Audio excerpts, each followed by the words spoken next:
What's up, troopers? This is a hot off the press TFT Mini. This is by far the fastest release window to chatting about it on a mini that we've ever done, because this thing literally came out 2 weeks ago. But it just so happens that I have played a couple tournaments and still have not lost with the guy yet after 11 total games. We've got the resident expert. I feel very comfortable, and now may be the best time for me to talk about Mr. General Grievous on the Wheel Bike Warlord, before I end up switching to some other list, because I have to do it for hashtag the content. So I'm just going to talk about it while it's fresh. So yeah, the Wheel Bike Warlord, he's got a bunch of keywords. What's funny is that as we record this video, we know what the unit card looks like for the Temu wheel bike that he does have entourage to. We don't know its cost or its upgrades yet, but I do feel comfortable enough in saying that cost dependent, having one of those run alongside him does seem like it would be pretty useful, because that way you can maintain the order control. I'm not positive yet about how it's going to work in his upcoming Battle Force. That's going to be its own mini anyway. So for right now, the small caveat to all this is that we don't know everything about the generic wheel bike, but having one run alongside him, because you're going to have order control on that with the entourage keyword, is probably something that is going to be worth consideration. So moving right past that, we know everything else about this guy, which is that he is sort of a monster, Mike. He is a vehicle that does not break. He has the mobile keyword, which is sort of, it's speeder with a couple bonuses and one drawback. The drawback is that you lose the complete ignoring terrain, but he does have climbing vehicle, so you can still mostly ignore terrain. But the bonuses are that the mobile keyword does not limit your ability to triple move with an asset token. As of this recording. It's possible that will change. That's a big caveat. I appreciate that, Mike. That may change. The thing that's probably not going to change is the fact that it allows you, because he is a ground vehicle, you can do a reverse as his compulsory move. Which is actually a pretty nice thing. And if you do that, it means that you are going to be reversing at speed 1. But if you start the round and you're at a place where, for whatever reason, the enemy that you want to do your big overrun attack on is actually behind you, then you can do a reverse compulsory move. And as long as you move fully along the template, you're going to still be able to get the ram keyword because you did a full move. So other than that, we'll talk about the Armor 1 and the Immune Melee Pierce when it comes to his general vulnerability. Command Vehicle 2 just means that he has a Courage 2 bubble the same way that your average Courage 2 commander would. But again, he is a vehicle, so he himself, very much unlike the regular version of General Grievous, cannot actually be suppressed or panicked, which is its own extra bonus for this guy. So talking about his weapons, it is a panoply of dice values and keywords that you see on the unit card there. And the best part is that you get to use both of them once pretty much every round, aside from round 1 where you cry only get to use one of them typically. I know, it's terrible. But the laser is pretty good. It's, red 2, white 2, black, range 1 to 2, fixed front, and then, impact 1, pierce 1 on top of surge to crit. It's going to get some stuff done. It's still a piercing gun. You're going to have some 2 and 3 results range attacks with this guy, but that's okay because he has the overrun attack, which is extremely, extremely good. Trophy lightsabers, 1 red, 1 white, 3 black. Impact 2, overrun 1, pierce 1, ram 1, scatter. That is a lot of keywords, Mike. All the keywords.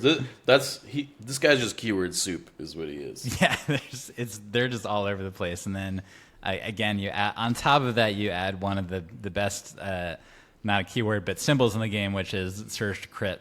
That becomes extremely relevant with something that we'll talk about a little bit later. But in my experience so far, Mike, this overrun attack is it feels like it's basically minimum 4 results and very often 5, because your surge and a crit, you're not usually going to have aim tokens on this guy, is something that is worth remembering, because you usually just need to kind of keep moving.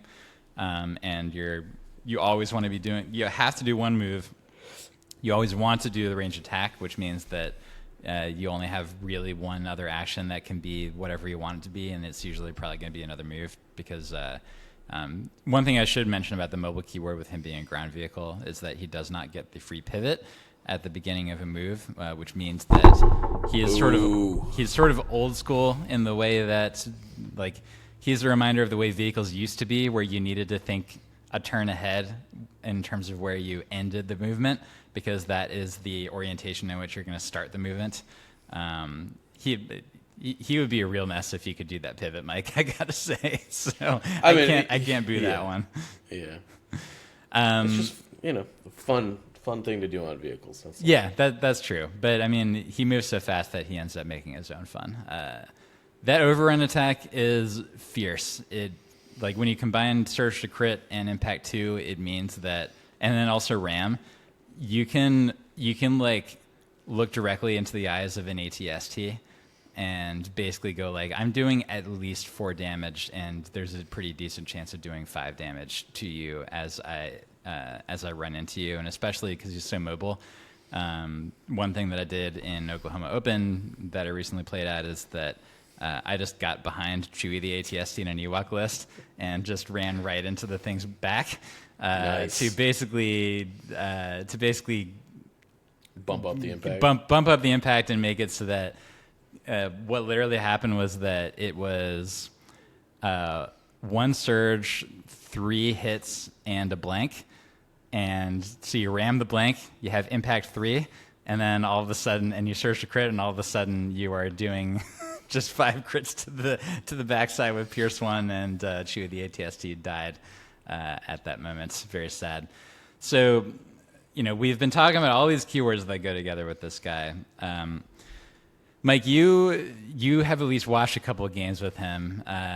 What would, if you had to summarize the effect of General Grievous's existence on the battlefield, how would you summarize it as an observer?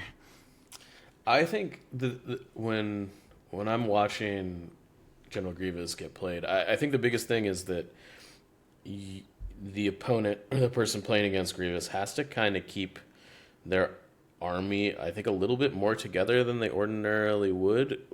Grievous really just takes flanking elements that are like by themselves, rips them out of your opponent's list, and if you're not able to punish him for doing that, because you don't have things close to him, he's just going to rip kind of solo elements out of your army.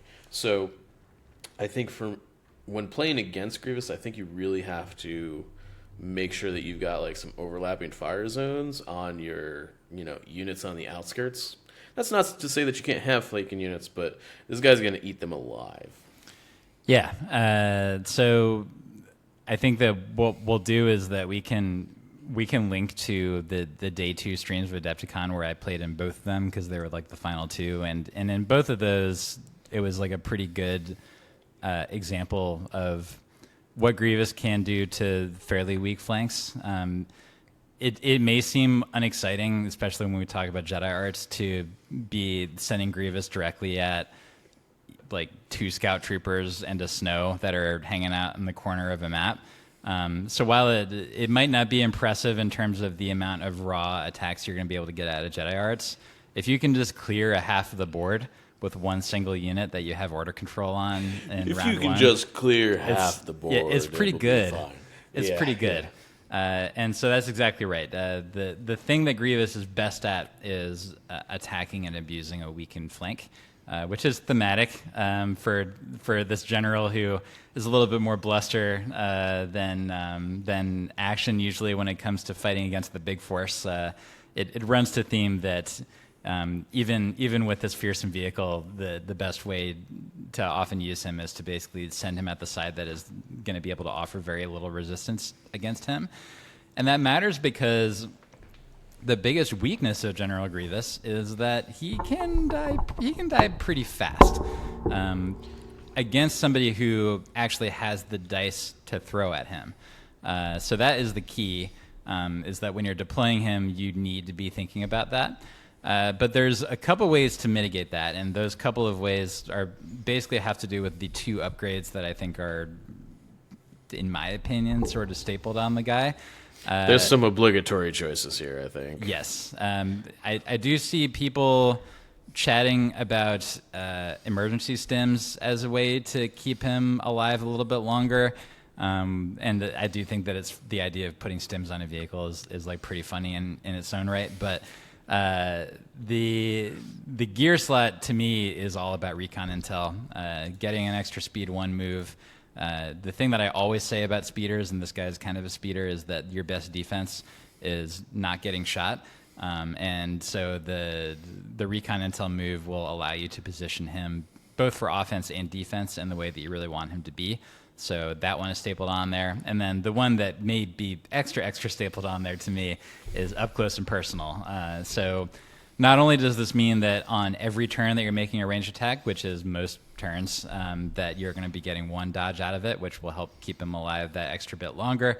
But on the Jedi Arts turn, which is where we're going to transition to talking about command cards, the most important command card for this guy is actually the one that didn't come with this one, but it came with the original form of Grievous, is training your Jedi Arts. So it means that,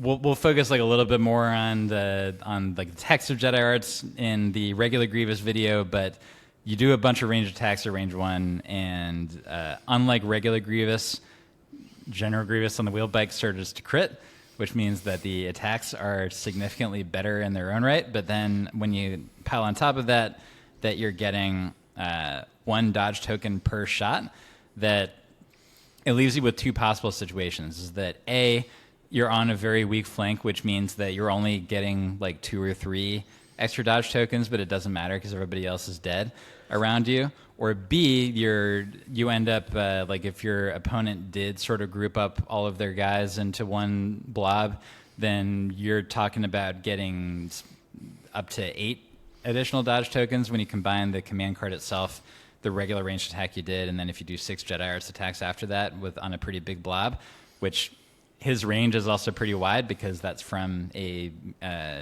medium-based vehicle.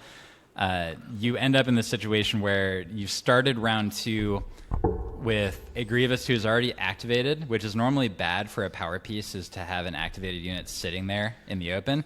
But if he's sitting there in the open with 8 dodge tokens, then your opponent has to basically make a choice of, are they going to dump a lot of ammunition into just getting rid of dodge tokens in order to be able to start doing some real wounds on Grievous past the armor 1? Or are they actually just going to ignore him for that round and then let him be fully healthy until round 3, by which point attrition can start to creep up on them? So they end up with like 2 bad choices to choose between. All the bad choices. Yeah.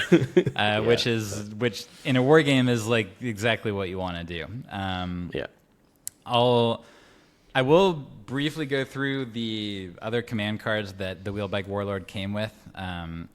Of the 3 options, I do think that the 3-pip, which is full throttle, is the most significant one to me. It's General Grievous and 2 vehicle units. When a unit is issued an order with a card, it gains a dodge token.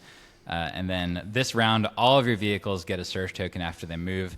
That is obviously nice for Grievous himself. Access to surge tokens does not come easy in CIS.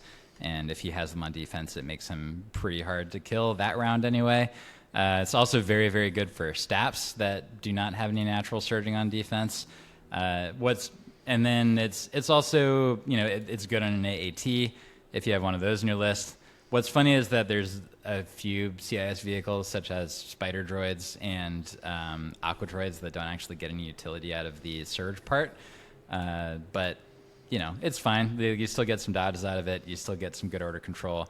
It's a decent round 1 choice if you're not doing tactical download on round 1, the Super Tac 3-pip, or even if you have that in your list, but that your opponent is going to be able to dish out some round 1 shooting of their own, then this is the option that gives you some additional defense on that. So it's probably the new Grievous command that I would consider the most. I'll mention the other two. There's a 2-pip pincer attack, 2 vehicle units. This round, when an allied vehicle unit attacks, the defending unit does not benefit from cover if it is within range 1 and in line of sight of 1 or more other allied vehicle units. There's actually there's a couple of restrictions on this, which is that it only affects vehicle shooting, and then if you're the only thing next to the target, then you're not affecting yourself. So, and then when you add on top of that the fact that if you're shooting from an aqua droid that's often right next to their target anyway, by the time you get to the mid game, then you're not actually getting a ton out of this. And then if you're using something like a stat where it's doing moves all the time and then sitting on terrain, it also is often taking shots that are out of cover. So if it's a pure Grievous list, then you can toss it in there. But I think that there's usually other commands that I would rather take. And then this will probably get a lot better when the Team bikes come out. It'll probably get better with the Team bikes. You're right about that. Is that it would make their shooting significantly better. So that is worth mentioning. You're right. And then the last one, sort of a weird one. I'll do it myself. It's General Grievous only. And then it has there's 2 clauses on this command card, so it's sort of unique in that way. The first one is that you can wound an allied droid trooper unit that's next to him in order to give him tactical 1 for the round. You can do that to something like a Kalani or a super tac if you want to. It doesn't have to be like a B1, so you don't actually have to be getting rid of any dice. So in that sense, it's a little strange. It may actually weirdly be better on regular General Grievous than it is on the vehicle version. I think it definitely is. Yeah. So when we get to talking about that video, I think that that will be worth mentioning. But then another fun thing is that this part is pretty good for the vehicle one because it gets to make 2 attacks pretty much every round. Is that when General Grievous attacks, you remove every aim, dodge, surge, and standby token from the defending unit during the form attack pull step. So basically, as soon as you gather the dice, all their tokens magically disappeared. So it's basically a get wrecked General Kenobi sort of situation, which is sort of thematic and funny in its own right. But so far, I have not included this card in my list. I've actually been using the other utility 1 pips that CIS has access to, and I've been pretty happy with that. But none of these cards are bad, but again, when you have 1,000 points to spend and it feels like everything is so cheap in CIS, I think that you just end up with some other options that have a little bit more utility. And so, that's General Grievous. One more thing I should mention, Mike, is that there's a particular connection with staffs that makes an everlasting friendship between those 2 vehicles units. Why is that, Mike? Yeah, man. He's a vehicle, and they coordinate to vehicles. Yeah, seems good, man. Synergy. Yeah, we talk about that a lot. Which means that if you are using non-Grievous commands, you can still get orders on him via the magic of if that non-Grievous command ordered an AI unit. Or you could have a command that just orders a trooper, such as Supreme Commander, which is still quite good with Wheel Bike Grevious. And then it's a CIS list, so you're probably going to have 1 or 2 sources of direct AI. Yeah. And then it's good to remember that 1 direct AI can mean a face up on all 3 of your stats and on General Grievous, and that's pretty good. The thing that General Grievous is not, Mike, is he's not a traditional commander. If you ran him sort of alongside your troops, then I basically think you would get frustrated because you may end up blocking yourself out of movement. Yeah. They'd get in the way. They would get in the way, and then B, if he's with the rest of your army, then it means that the rest of their dice are going to be near him, and that means that he can get shot and killed. Yeah. So use him.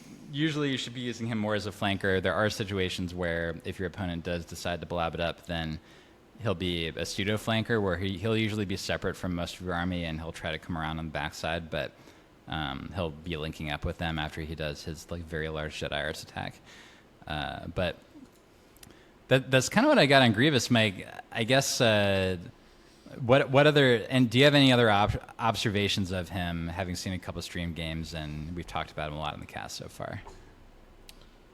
I think, I think it's tempting to be like, oh, he's going to go run off and do his own thing. Maybe I should ignore him. I don't think this is an ignorable unit in the way that some pieces like that are. Like sometimes you kind of have to ignore Bad Batch, right? Like you kind of have to like let them do their thing. Grievous dishes a lot more damage than Bad Batch and other units like it. He's, I would say, a less durable piece, but he really will just kill all your stuff if you let him. Is the main issue. So I do think that like don't be tempted to fall into that. You need to have a game plan for how you're going to deal with him. Again, that's going to be mostly kind of overlapping fire zones and attempting to contain his entry. Which is tough. I'm not gonna claim to have like a really great solution to that at this juncture. Standbys are probably not the worst if you are, at the end of turn one, and Grievous is the only thing that they've got left. Like taking a standby on a unit to prevent him from, making it hurt early is probably reasonable. I think so. Yeah.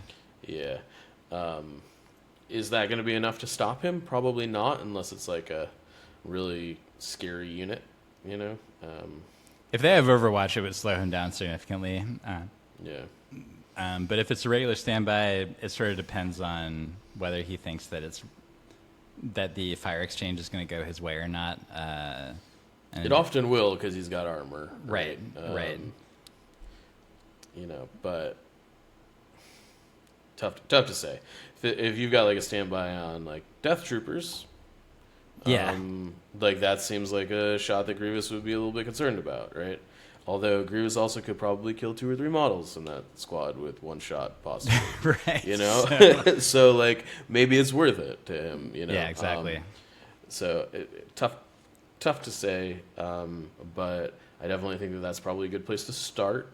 I definitely recommend that if you're going to be at a tournament anytime in the near future, that you should get some reps in and figure out what your game plan is for him, because I suspect he's going to be everywhere. He's going to be very popular, and especially on lists that are able to get that reliable order control on him. And if you're up there, as many lists are in CIS in the 12, 13, 14 activation zone, then a Grievous that is activating last with recon intel is something that you have to respect and that you have to have a game plan for. So good luck, everybody. Godspeed. Yeah, hopefully this was helpful. May the force be with you. But yeah, that's General Grievous and the Wheel Bike. Hopefully soon we'll have the info on the TSMEUs so that we can say a little bit about what his buddies are going to look like. But until then, if you enjoy what we're doing, please do consider checking out the Patreon, and we will see you in the next TFT Mini.